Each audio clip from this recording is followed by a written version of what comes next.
राज्याचे बांधकाम मंत्री रवींद्र चव्हाण यांच्यावर कल्याण, ठाणे, पालघर, नाशिक जिल्ह्यातील बोगस रस्त्यांच्या कामांना सहकार्य केल्याबद्दल सर्वसामान्य जनता नाराजी व्यक्त करीत आहे। कारण सार्वजनिक बांधकाम विभागाने ठाणे जिल्ह्यातील व पालघर जिल्ह्यातील रस्त्यांची परिस्थिती अत्यंत बिकट असून अनेकांचे दररोज हातपाय तुटत आहे।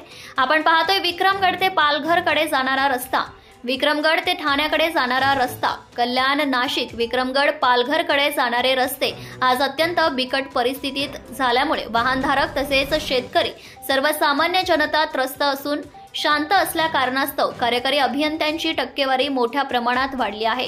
त्याचबरोबर उपविभागीय अभियंत्यांची टक्केवारी देखील मोठ्या प्रमाणात वाढली आहे। ठेकेदार व शाखा अभियंता आपल्या मर्जीने काम करीत आहे आणि बिल पास करीत आहे।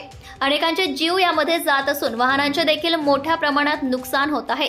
परंतु बांधकाम मंत्री रवींद्र चव्हाण कुठल्याही जिल्ह्याच्या अधिकाऱ्यांवर कारवाई करत नाही, म्हणून त्यांच्या या कर्तव्यास कसूर ठेवल्यासारखे हे रस्ते दाखवत आहे।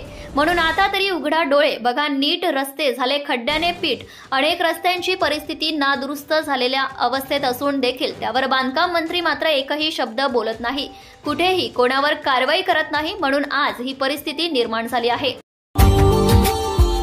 Subscribe now and press the bell icon.